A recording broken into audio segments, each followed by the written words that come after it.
TII Item 495, April 30th, 2020, iOS 13.5 Beta 3, and iPhone SE 2nd Gen. In this episode, we talk about an iOS mail exploit, kinda, iPhone SE 2nd Gen, Apple services going more global, iOS 13.5 Beta 3, Apple helping fight COVID-19, some rumors, plus listener feedback, and more, all covered in depth starting after the intro. Welcome to Today in iPhone. I like it a lot. Today in iPhone. Hey, caller! Oh, yeah. My beautiful iPhone, which I never have out of my hand and that I do everything with and has become an extension of who I am. Today's episode is brought to you by Mint Mobile. To get your new iPhone SE with Mint Mobile service, each for just $15 a month, go to mintmobile.com/TII. Today's episode is brought to you by Storyworth. For $10 off your first order, visit storyworth.com/TII. Welcome to the show. I'm your host, Rob, and you are listening to the Today in iOS podcast. First up, I want to thank Aaron for sending in the music here in the background. Aaron wrote, "Hi, Rob. I made a song with GarageBand on my iPhone, and I wanted you to hear it. Take a listen. Regards, Aaron M." Well, thanks, Aaron, for the music. And folks, I will put the full song at the end of the episode. I also want to thank Tosin for sending in the artwork for today's show. Tosin wrote the following. "Hi, Rob. Attaches a photo I took while on holiday in December in Gran Canaria. I had been looking for the grand opportunity to use the Spectra app, and an opportunity knocked as I walked past this waterfall. I used the markup feature in the Photos app to imprint TII. Thanks for all you do. Love the show. Regards, Tosin from Hartlebury, England." Well, thanks, Tosin, for sending this in. And folks, you can see the artwork in the free TII app via the bonus button for episode 495 or at instagram.com/todayinios and also at facebook.com/todayinios. If you have some artwork and or music that you have created on your iOS device that you would like to share with the audience, please email to me at todayinios@gmail.com. Please make sure to include which app or apps you use to create said artwork and or music. Before we get into the news, today's episode is one of those quarterly update episodes with the first part recorded prior to the conference call and the part about the conference call from Apple and the rest of the episode recorded right after.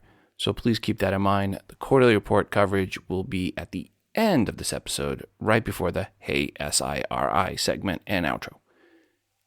And now into the news, or actually the email bag per news. Hi, Rob. I came across this article about a possible iOS vulnerability going back to iOS 6. Cheers, Alex, Walnut Creek, California. Hi, Alex. Thanks for sending that. And lots of reports out there on this one. And at first, it was the sky is falling type reporting, even getting Apple back on their heels a little bit. But then Apple looked into this more and had a different response. And this is per a report from ZecOps claiming that iOS Mail could be exploited with a zero-click exploit. Apple, well, actually, they even said it had happened. So Apple pushed back on this, saying, quote, "We have thoroughly investigated the researchers' report and based on information provided, have concluded these issues do not pose an immediate risk to our users. The researchers identified 3 issues in Mail, but alone they are insufficient to bypass iPhone and iPad security protections, and we have found no evidence they were used against customers. These potential issues will be addressed in a software update soon. We value our collaboration with security researchers to help keep our users safe and will be crediting the researcher for their assistance," unquote. The original reports on this were pretty scary, saying that an email designed to overrun the RAM of the device could cause the device to then run rogue code that could take over your iOS device. ZecOps even claiming this exploit was not just in the wild, but being used. And again, this does not actually look to be the case per Apple's comments. Either way, the issues that were found will supposedly be patched in iOS 13.5. So yeah, when that goes Goldmaster, probably best to install on this one on the quicker side of things. I had my son Porter help, or really run, the unboxing video of the iPhone SE2. You can find it in the TI app or at todayios.com between episodes 494 and 495. You can see my bad parenting skills as I let my son almost cut open his hand and arm and other body parts while opening the box. As always, our unboxing videos are 100% not scripted, planned, or in any way organized. And we even do get some help, quote unquote, from Spock, our French bulldog. Porter, thanks as always for your help on the unboxing videos. Per the new iPhone SE 2nd Gen or 2020 version, my wife is now loving it, but it is funny. For the longest time, she was say, quote, I want the original size iPhone SE, unquote. But then, for the past 5 or 6 months, she has been using the iPhone 6 Plus. So when I first gave her the iPhone SE 2, which is really the same size as the iPhone 6, 7, or 8, she was like, this is small. But that lasted about a day. She does like it fitting in the cup holder in her car. Well, she'll really appreciate it more when she can actually drive again. Speed-wise, for browsing or doing anything, she is really impressed. But not hard to be impressed when you're going from a 6 Plus to the SE2. We are talking going from an A8 processor to the A13 processor. That's a huge jump. Touch ID is super fast. Everything about the iPhone SE2 is fast. It really is a very powerful smartphone for such a low price. Per a case, she picked the brightened leather case for the iPhone 8, which, since the SE2 is identical in specs physically, that means there are lots and lots of cases to choose from.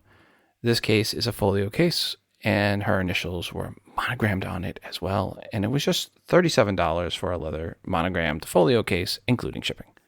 So, long story short, my wife is happy, and happy wife equals happy life. If you are like my wife and you still want a home button, the iPhone SE2 is your only choice, and because Apple put in the A13 processor, it's a really good choice at that. Here's a listener feedback on the SE2, 2nd Gen, whatever we're going to call it. I'm having a hard time just calling the iPhone SE because I still think iPhone SE, the smaller one, but this is the iPhone SE 2nd Gen or SE2. You'll hear me calling it both. Hi, Rob. I'm so glad that this SE came out. My 79-year-old husband has a 5S, and the battery is dying and not replaceable. I hated that. I traded my iPhone 6 when I got my iPhone XS. Instead of giving it to him, he likes Touch ID, which I wish I had a regular headphone jack, but I'll get him an adapter to use with his studio headphones. I ordered the black 64 gig plenty for him. Regards, OZR. Well, OZ, thank you for the feedback. As I like to do with new iOS devices, I like to go and find the reviews that are out there from the major tech publications and read their final paragraph. That is where they get to the real summary of their reviews. So here we go. First up, from Dieter Bohn with The Verge. Quote, if I were buying the iPhone SE, I'd seriously consider spending the extra $50 to upgrade the storage to 128, almost good enough gigabytes, just in case I want it 3 or 5 years down the road. That time span is the reason the iPhone SE is a big deal. No other phone that costs less than $500 can claim to be this good nor last that long. The iPhone SE is not just a good deal, it is also a really good smartphone, unquote. From Jonah Stern with the Wall Street Journal, quote, the SE makes you wonder what good reason there is to pay $1,000 or even $699 for an iPhone at all. In the next big iPhone release, Apple will try to sell frequent upgraders on 5G connectivity, according to reports, but 5G won't be mainstream for a long time. Yep, time is on your side, SE buyers. When the next SE turns up in about 4 years, we'll hopefully be able to leave the house, and those 5G networks might finally be as reliable as 4G. Just prepare to bid a final farewell to your beloved home button, unquote. From Todd Hazelton from CNBC, quote, "If you want some fancier features like a bigger screen, face unlock, and more camera options, then consider the iPhone 11 or even the 11 Pro or the 11 Pro Max. Sure, those phones are better than the iPhone SE, thanks to more advanced cameras, better screens, and in the case of the iPhone 11 Pro series, better materials. But you also pay a lot more for them," unquote. From Lauren Good with Wired, quote, "However, making a smartphone purchasing decision isn't just about screens and silicon and lens cameras. It's effectively deciding which ecosystem you want to live in, a decision that feels more timely than ever in the era of social distancing. It's determining whether you and your family and closest friends all use messages, or whether WhatsApp is your jam. It's whether you also have a MacBook or an iPad and you want everything to sync up across your devices, or whether a Gmail address that logs into everything is your idea of continuity. It's whether your Apple Watch is the thing that keeps you moving right now or not. Can't live without Apple Pay at home? Could care less about AirPlay? It's deciding that too. For some portion of the population, that decision is easily iPhone. And if you happen to need a new iPhone and think spending $1,000 on one is ludicrous, well, the iPhone SE might be a tiny slab of good news for you right now," unquote. From Jacob Kroll at CNN, quote, "The iPhone SE stands tall as a true iPhone.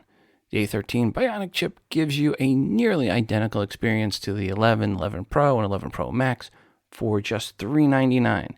At a time when many are concerned about saving money, the iPhone SE is likely the perfect option, especially if you have an aging smartphone or just happen to unfortunately crack a new one. It's not costing an arm and a leg. Apple isn't skimping on storage either. The starting model comes packed with 64, not close to enough gigabytes, but for $50 more, you can get 128, almost enough gigabytes, and for $549, you can get the 256, now we're talking about it, gigabytes," unquote. And finally, from Chris Velazquez at Engadget, quote, "Whenever I turn in an iPhone review, my editor usually wants to push me out a window because it's 4,000 words long. This time, though, I think the iPhone SE speaks for itself. It is the best budget smartphone out there. That's really saying something, considering how strong its competition has gotten. There are handfuls of devices that cost the same with bigger screens and better batteries and plenty of cameras. It goes without saying that this very specific version of the iPhone won't make sense for some people, and that includes me. For fans of small phones, though, or for anyone who wants a phone that's as practical as it is powerful, the iPhone SE is as good as it gets," unquote. Link in the show notes to the Dig article with links to all of these reviews if you want to read the full reviews and see everything else they had to say. There are a few other articles about the iPhone SE2 versus Android phones and its price range. One is from ZDNet, and it sums up all the other ones nicely. The iPhone SE2 really does not have any competition from Android with a processor close to it at that price range or above. The A13 blows the Snapdragon 865 out of the water in benchmark tests, and that processor is only in high-end Android phones. Essentially, for the next 2 to 3 years, there will not be another Android phone under $500 that has performance equal to the iPhone SE2 now. That's a huge advantage to Apple on the lower side of the market. We've talked about the iPhone SE 2nd gen, the last 2 episodes, quite a bit in this episode. And if the iPhone SE2 sounds like a great phone for you, I have to tell you the best way to get it is with Mint Mobile, the first online-only wireless company. Right now, Mint Mobile is offering you something that no other provider can. It's their 15 plus 15 deal. That is $15 a month for the new iPhone SE and $15 a month for Mint Mobile service. And they're both delivered straight to your doorstep. Let that sink in. A brand new iPhone SE2 with Mint Mobile service starting at $30 a month. By eliminating the traditional costs of retail and going online only, Mint Mobile can pass significant savings on to you. With Mint Mobile, stop paying for unlimited data you'll never use. Choose between plans with 3, 8, and 12 gigabytes of 4G LTE data a month. Every Mint Mobile plan comes with unlimited nationwide talk plus text, crazy fast 4G LTE, running on the T-Mobile backbone. Switching is easy. Keep your same phone number along with all your existing contacts. Stop overpaying for wireless and get the premium service you're used to at a fraction of the cost with Mint Mobile. To get your new iPhone SE with Mint Mobile service, each for $15 a month, go to mintmobile.com/TII. That's mintmobile.com/TII. Cut your wireless bill to $15 a month at mintmobile.com/TII. Back to the news. Another ZDNet article goes on that after the iPhone SE destroys Android, they had 5 other ways Apple can crush rivals with budget products.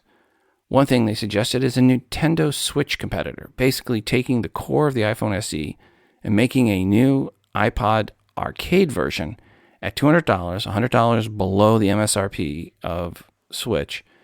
They could even make an arcade controller it slides into and make it more of a direct competition to the Switch, sell that for an $100 add-on. I could see this as a possibility. But the other items, discount AirPods, discount Apple TVs, discount Apple Watches, I'm a bit more skeptical about. I think some people are getting carried away with the affordability of the iPhone SE and think all Apple products will be getting discounted. Not likely.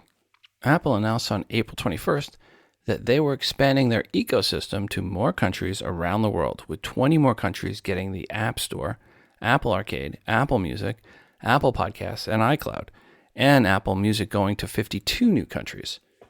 Apple Music is now in 167 countries and regions overall, and the App Store, Apple Arcade, iCloud, and most importantly, Apple Podcasts are now in 175 countries and regions around the globe. Apple Podcasts now have over 1 million podcasts in over 100 languages. Funny, I remember when there were only 100 of us in podcasting overall.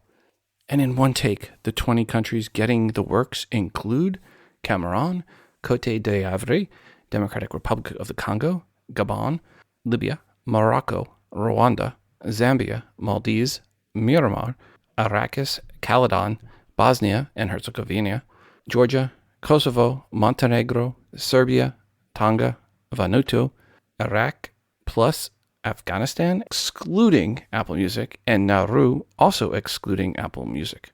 For anyone in one of the new countries for Apple Podcast who is just discovering the show, welcome to the Apple ecosystem and welcome to Today in iOS. Please send us an email saying hi at todayinios@gmail.com and let us know which country you're from. More Apple news. Apple released to devs iOS 13.5 Beta 3 this past week. And if you're following along at home, you know the betas 1 and 2 were for iOS 13.4.5. And you might be asking, did Apple just change from a double dot update, change it to a single dot update? Yes, they did. Seems they go to single dot updates if there is additional APIs added. And in this case, there were. Per Beta 3 of iOS update, formerly known as iOS 13.4.5, and now, from now on, shall be known as iOS 13.5, it includes the COVID-19 contact tracing feature we talked about in episode 494. This is one Apple is doing with Google to make it easier to contact trace exposure to COVID-19. As mentioned before, the feature, when turned on, will use randomized tokens and Bluetooth from your iPhone to transmit and scan for other users who are within a few feet of you for a specific period of time. Your phone then logs those tokens of others, and in theory, if they down the line, there's someone that you come in contact with, they test positive for COVID-19, you will be notified by the app, which does that by checking a main database where those that test positive then put their token IDs. Think of it like this. Your phone connects to another phone. It gives it a token ID that does not give any personal info, just an ID number. Later on, if that person tests positive, the app puts their ID in the main database. Your app on your device is checking the main database, and when an ID you came in contact to shows up, your app lets you know. Here's what Apple says in iOS 13.5 Beta 3, right in the app, if you have the COVID-19 contact tracing option turned on. Quote, iPhone is using Bluetooth to securely share your random IDs with nearby devices and collect their IDs. This enables an app to notify you if you may have been exposed to COVID-19. Random IDs are deleted after 14 days. Apps you authorize can notify you if you're exposed to COVID-19. You can choose to anonymously share your COVID-19 diagnosis, unquote. Note, and big note here, this is turned on by default, which I have some issues with on the privacy side, as I'm more of an opt-in, turn it on type, rather than it being turned on by default. To find it, go to, ironically, Settings, then Privacy, then Health, and you will see it at the top of the Health section. That said, it looks like in the UK, the National Health Service, NHS, said thanks but no thanks to Apple and Google and are going it on their own with a home-built contact tracing system that uses the APIs from Apple and Google, but does a much worse job privacy-wise on matching up those that come in contact by doing the matching at a centralized database. It also requires more battery life to run. Long of the short, the UK solution fails or falls short both on the privacy and tech side of things. Anyway, so if you're in the UK, you might want to let your elected officials know what you think. Another addition with Beta 3 is a small change that will make it easier to skip Face ID and enter your passcode when you are wearing a face mask. Essentially, the iPhone checks, and if it thinks you are wearing a mask, it skips right to the passcode screen. Well, kind of not really. That's what they said. But in actuality, I updated. And what it does is it looks at your face and quickly realizes you have a mask, and then you swipe up and you get to the passcode. So it lets you swipe up a little bit faster. If you're not wearing a mask, all works as expected. So just want to let you know that they have it there. It looked like it made it a little bit faster, but I thought it would detect that you have a mask and immediately jump you into the passcode screen, which it doesn't. You still have to swipe up to get to the passcode screen. Into the email bag we go. Hi, Rob. If you go to Face ID and passwords and settings, you can add a second Face ID view with your mask on. You will then be able to unlock your phone with your protective mask on. Hope this helps. Hope you and your family are healthy and safe. Looking forward to your next podcast. Regards, Tom from Long Island, New York. And then another email on this. Hi, Rob. I noticed you mentioned that the facial ID will not allow two faces in the facial ID setup. I found that a mask will obstruct too much of the face to do setup scan. However, you can pull the mask down to expose the nose area, and facial ID will work with your original Face ID. While doing this activity in settings, one can also do a facial scan of a parent, a grandparent, a spouse, a child, or whoever one desires as an alternative Face ID. Just thought I'd pass this along, this little tidbit. Stay well, stay informed, stay strong. Regards, Jeff T., Blind Abilities Podcast. Well, Jeff and Tom, thanks for the feedback. I did train my Face ID on my iPhone XS Max using the alternate appearance to also use my face with a mask as the alternative face. But as Jeff said, I did need to pull down the mask below my nose to get it to work. It would not work when my mask was covering my nose. And I did that both with iOS 13.4.5 Beta 2 and iOS 13.5 Beta 3. Justin in Pennsylvania. I was responding to your request to have suggestions of things you'd like to see in iOS, the next version of iOS.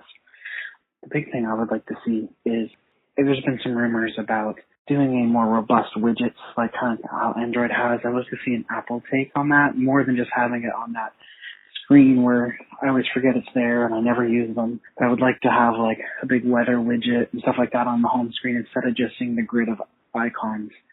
I'm tired of the grid of icons. I've seen it since my original iPhone.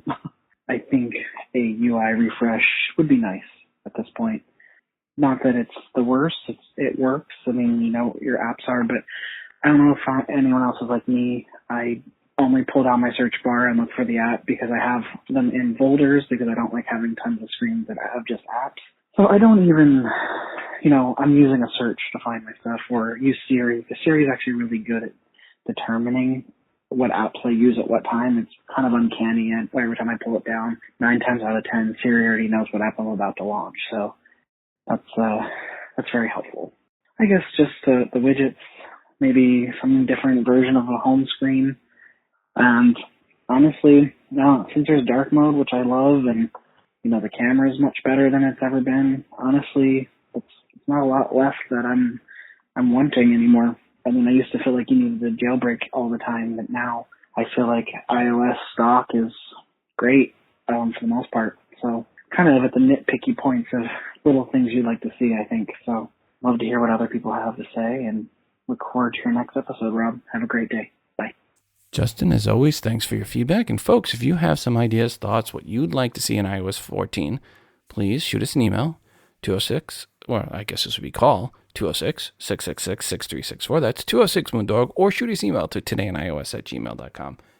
And per Justin's comments, one of the things I want to see, I've always wanted to see, hopefully we'll see, eventually we'll see, is the ability to just lock specific folders.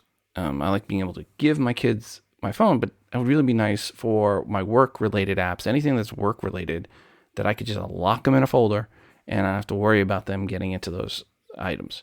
So I would like to see locks on specific folders that you can say, okay, this Face ID is required to unlock this folder and to get to any of the apps in there, something like that. Again, folks, if you have some ideas what you would like to see in iOS 14 that's missing, that you feel is really missing from iOS 13, let us know. Shoot us an email. Send us a voicemail. And speaking of rumors, one thing on the rumor side, we will see a lot of rumors around on the iPhone 12 is that it's running behind schedule. Because how could it not be, given all that's going on with COVID-19, first in China being shut down and now the US and other countries. And Apple saying at the end of January they were not allowing travel of their team to China. And now likely China not allowing their travel from the US. Multiple analysts are now saying that Apple is running 4 to 6 weeks behind plan on the iPhone 12s. So we'll see. If originally the iPhone 12 was going to launch on September 18th or 25th at the worst, that means we're likely looking at October 30th or 23rd, best case, realistically, for the iPhone 12 to launch. And by launch, I mean in your hands. I would say November 6th or 13th is an even more likely date for the launch. Availability of the iPhone 12 at stores. But per the Wall Street Journal, Apple is also supposedly pulling back the number of new iPhone units that they're planning on having produced by as much as 20%. So when the iPhone 12 is released late, it will also be in shorter supply than normal. Of course, it is likely that demand for $1,500 smartphones might be down just a bit this year globally. I mean, it's a possibility. I expect the rumor mill to stay on the delayed and reduced launch storyline all the way until, the launch. It is pretty much common sense and makes them look like they have inside sources of some sort, rather than when most of them are just speculating. Common sense. Also, on the rumor front, they are saying the 5G lineup of the iPhones will have 4 different versions, all with OLED screens, coming in 3 sizes, 5.4 inches, 2 at the 6.1 inch models, and a 6.7 inch model. Just to put things in perspective, the current iPhone lineup today is the iPhone SE 2nd Gen at 4.7 inch screen, the iPhone 11 Pro at 5.8 inch, the iPhone 11 at 6.1 inches, and the iPhone 11 Pro Max at 6.5 inches. The old iPhone 8 Plus was 5.5 inches. meaning the 5.4-inch screen would be new, as would the 6.7-inch screen. Guess they would call the 6.7-inch version the iPhone 12 Pro Max Plus. One thing that seems certain this fall is that anyone getting a new iPhone will need a new case, and those will probably be trailing by a few months. So you'd be lucky to have the new cases available by Christmas if they launch in early November. And I should clarify that. I mean third-party, not certified cases, the ones that you can actually afford, like the one I got for my wife that was $37.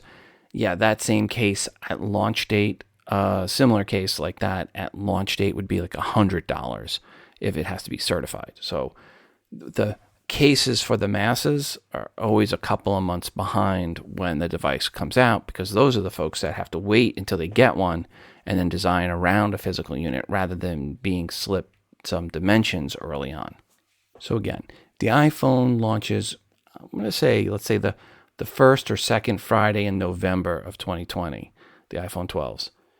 You're looking at having very limited case selection at launch, with more wider selection if we're lucky by Christmas. I want to thank Storyworth for sponsoring today's episode. I'm an actual Storyworth customer back from 2016 when I first purchased this for my father and then later for my mother.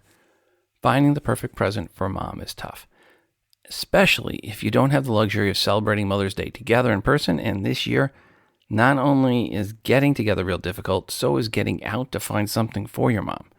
As I said in the past, Storyworth is something I purchased for both my parents. Storyworth is where they send you or someone you choose a different question each week, and then at the end of the year, they pull it all together, make a very nice hardcover printed book with the answers. Some of those answers may surprise family members, like when my mom talked about her parents would threaten her growing up in Brooklyn, saying the men in the big black cars would come and take her away if she did not behave. The stories are priceless, or I guess child abuse, depending on when and where you grew up. How Storyworth works is pretty simple. 1, purchase a subscription for your mom, and each week Storyworth sends her an email with a question about her life. 2, your mom simply replies to the email with her story, or she can answer in the app or on the website and even upload photos. All stories are private and only shared with family that you choose. 3, after a year, her stories will be bound into a beautiful keepsake book. When the questions are done and the hardcover book is ready, you can then purchase additional books. So if, like me, you do this for someone who is a grandparent, you can then buy copies for each grandchild, who can then pass them on to great-grandchilds and great-great-great-grandkids and so on. This is a great legacy book that will be passed on to future generations. If you're looking for a great last-minute gift, one that keeps giving the whole year, Storyworth is something I highly recommend. This year, give your mom the most meaningful gift with Storyworth. Get started right now without the need for shipping by going to storyworth.com/TII. You'll get a $10 off your first purchase. That's storyworth.com/TII for $10 off. Always fun when you get a sponsor that you were already a customer of. Into the email bag we go. Hi, Rob. Talking to a bank is impossible. I have a business checking and a personal checking account. At the moment, I have the personal checking account. Where do you sign up for a debit card to add to Apple Wallet? Sincerely, Cindy E. And then she sent a second email. Hi, Rob. Let me clarify when I sent this email. My head was spinning with an overload of information, which I barely understood. I now get it. In Apple Cash setup, they suggest a debit card to avoid fees, as well as credit cards. In my ignorance, I didn't know a debit card is linked to a checking account and not a credit card. After emailing you, I contacted my bank, and they said they would send me a debit card, which I'll add to my Apple Wallet and save 3% credit card fee on Apple Cash I send out. My sister is guiding me through setting up online banking account, as well as applying for a payroll protection program. I've listened to your show for about 8 years, therefore I'm pretty sharp on iOS. Yeah, I store my credit cards in, and I use Apple Pay, and my daughter suggested to set up Apple Cash. My hair salon is closed as a non-essential business. It was closed back on March 14th, and many clients have asked to pay for services anyway as a show of support. I have mailed DIY color kits as well, and my daughter said Apple Cash would be the best way to be paid since we are not physically in the salon to run credit card transactions. I also applied for and received an Apple Card with the lowest interest rates on carrying a balance, though I've never done that in the past. I tried to put cash in Apple Cash using my Apple Card, but Apple said they don't do that yet. Apple Card also puts your cashback rewards in Apple Cash right away, which is nice. I'm still thinking of creative ways to have iOS help me through these crazy times. Hope you and yours are well. Regards, Cindy E. Cindy, I wish you and your family well as well. That doesn't sound all that well, but yes, my thoughts and prayers go to everyone's families that are listening, and hopefully we can get back to close to a new normal here shortly. We have a new Kickstarter project to mention. It is the Nucleus Power Hub. Quote, a power hub that's all in one, smaller than a credit card, delivers 85 watts of power, and boasts 83% efficiency, unquote. That is 2 devices. One is a charger, which boasts 85 watts max power out, so good for any iPads and most MacBooks, but not the MacBook Pros. And you can charge 3 devices at once with the hub that plugs into the charger. The hub has 2 USB-A 3 ports and 1 USB 3.1 Type-C port, plus an SD card reader and a TF card reader and a 4K HDMI port. It is a nice compact size for mobile charging once you're able to get mobile again. Pricing starts at $99 for the charger and the power hub, and they have a few options and that add in a few extra items. Per the charger, they claim it never overheats, is Energy Star 6 certified, is 93% efficient, actually claiming it has over current protection, has over voltage protection, over temperature protection, over power protection, and short circuit protection. They say this one will ship in November, just in time for the holidays. They had a goal of 15K, and I say had because they are at 64K in funding, so it is funded. You have until June 18th at 7:28 a.m. Central Time to fund this one if you want it. Link in the show notes for episode 495. Look for the one titled Kickstarter Nucleus Power Hub, or search for Nucleus, Nucleus, Power Hubs. That's one word. The second word, 2 words, Nucleus, and then Power Hub at Kickstarter.com. Back into the email bag. Hi Rob, randomly, but on many occasions, after I sign out of my Apple ID via Settings, Apple ID, and then turn my iPhone 11 Pro Max back on, there's a badge on the Settings app. I go into the app and I can see that I'm signed back in without my doing so. It will then ask if I want to use iCloud. Why is this happening? I'm running the latest version of iOS. I have reset network settings, reset settings to no avail. There are only 2 devices linked to my Apple ID, both of which I recognize. Best wishes, Alf, Matlock, UK. Well, if anyone has had this happen and knows of a solution, please give us a call or shoot us an email. 206-666-6364. It's 206-Moondog, or shoot an email to todayinios@gmail.com. Back to the email bag. Hi, Rob. I recently got an iPad 7th Gen. I see the PS4 controllers are compatible with it, so my question is, what games would it work on? Thanks, Aaron in Vermont. Well, hi, Aaron. Quite a few of the games in Apple Arcade will support game controllers. If you scroll down in the description under support, you'll see it says supports. You'll see if it says game controller. For example, Sonic Racing supports game controllers. So does Butter Royale, Kings of the Castle, Marble It Up Mayhem, and many others, including Fortnite, but only when playing as squads on Fortnite.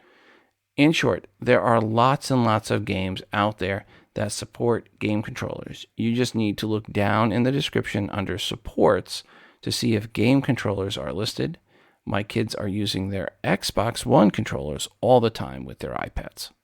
All right, let's start getting into some of the conference call financial stuff. Originally, Apple expected $63 to $67 billion in revenue for the past quarter. And they said it was a wide range at the time because of COVID-19.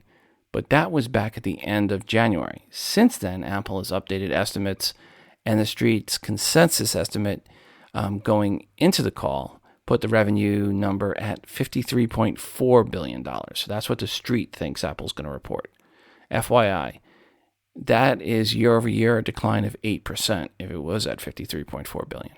There are lots of articles looking for this call for some idea of what's going on, not just with Apple, but globally and universally for the economies. I kind of am looking at this conference call a lot like a Michael Mann film.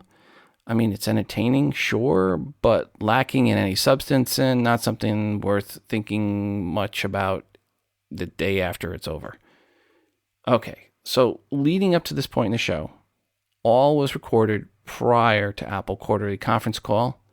Let us now get into what Apple had to report and any interesting news that came out of this call.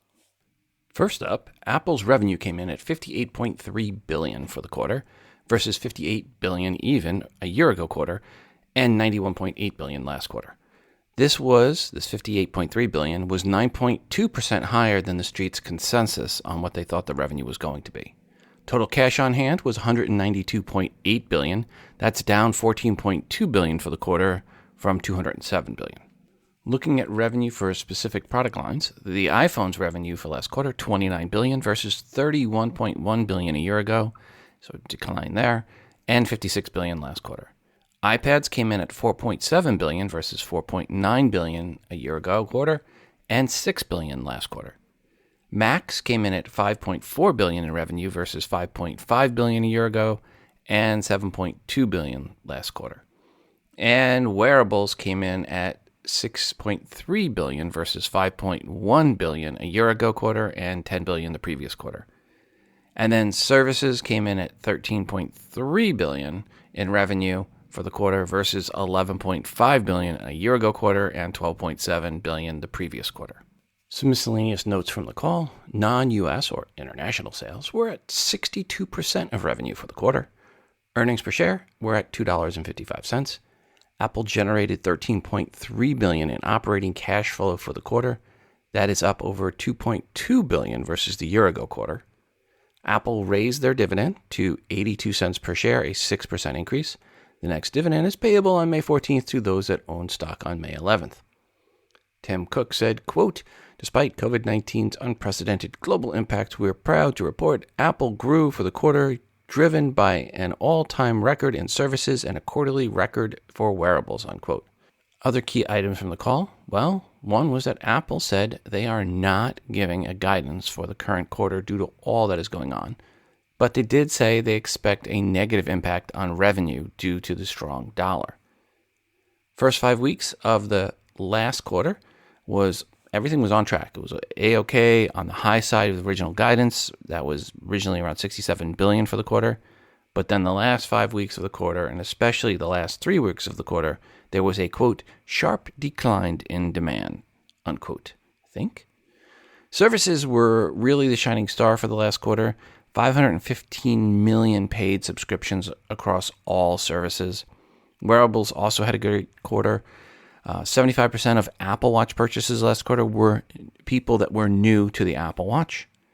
Tim, when answering the analyst questions, said they are now seeing an uptick in demand again, and Apple thinks the iPad and Mac revenue will both improve this quarter versus the same quarter last year. Store traffic in China is not back to where it was pre-lockdown, and Tim said that there was more of a move online sales in China. So even though China has opened back up, since it opened back up, foot traffic into the stores is not where it was pre the lockdown. And that's important because I think we're going to see the same trend in the US and elsewhere once the US and other countries start opening back up. It's going to take time. This is not a light switch. It will take time to get back to where we were. And I think that really sums it up. If you're looking at this call for guidance on what to expect at this quarter and in the future once the lockdown's over, based on what Apple saw in China, it's not a light switch. It's going to take time. Things will come back. They're going to come back in different ways. Apple's seen great revenue already coming back, but it's coming back online rather than in the stores.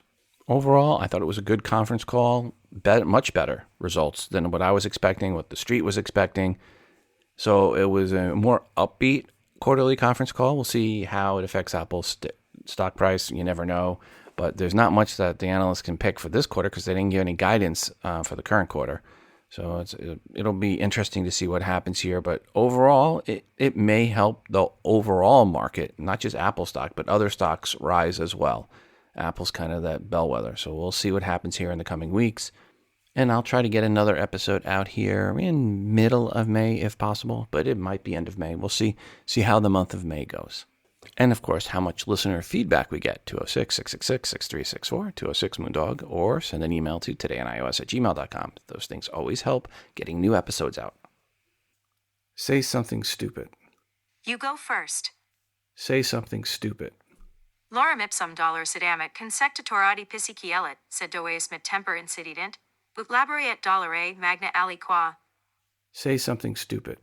The quick brown fox jumped over the lazy dog. Say something stupid.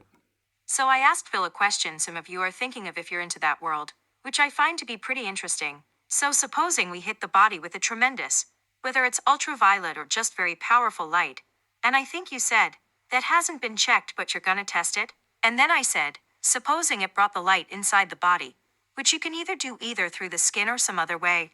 And I think you said you're gonna test that too. Sounds interesting. And I see the disinfectant, where it knocks it out in 1 minute. And is there a way you can do something like that by injection inside? Or almost a cleaning? Because you see it gets in the lungs. And it does a tremendous number on the lungs. So it'd be interesting to check that. So you're going to have to use medical doctors. But it sounds interesting to me, so we'll see. But the whole concept of the light, the way it goes in 1 minute, that's pretty powerful. Mike, and drop. Give your mom the most meaningful gift this year with Storyworth. Get started right away without the need for shipping by going to storyworth.com/TII. You'll get $10 off your first purchase. That's storyworth.com/TII for $10 off. And before we go today, I want to remind you to send in your feedback to the show. 206-666-6364. That's 206-Moondog. Or record your feedback and email to the show at todayinios@gmail.com. Feedback can be a question or comment for something someone said on this episode, or it can be a question or rant about something else, an app or product review, good or bad. As long as it's iOS related, it is welcomed. And I'm always looking for new artwork to feature that you've created on an iOS device. Just put some TII branding on it and send it in. And of course, we're always looking for more music created on an iOS device to play on the show. It's your show, and your feedback and items are greatly desired. And don't forget to check out our moderated MeWe community by going to todayinios.com/community. When you go there, you need to request to be added. I have 2 questions. First one seems to quickly weed out the Android fanboys. I ask which is the better OS, iOS or Android. And the Android fanboys, they just can't bring themselves to say iOS. I'm still getting it. People saying Android. And instantly they're rejected. So yeah, it is nice, safe, Android fanboy free zone. And you can ask questions or post articles about pretty much anything Apple related. Today's show was again brought to you by Mint Mobile. To get your new iPhone SE with Mint Mobile service, each for just $15 a month, go to mintmobile.com/TII. That's mintmobile.com/TII. Cut your wireless bill to $15 a month at mintmobile.com/TII. And finally, check out the TII app, which is free to you. Search for TII in the iTunes App Store. It's the best way to consume the show and to get push notifications each time a new episode or unboxing video is available. It is fully voiceover friendly, of course. Please go right now and download the TI app or get the update. Until the next time, I'm your host, Rob, reminding you to social distance responsibly.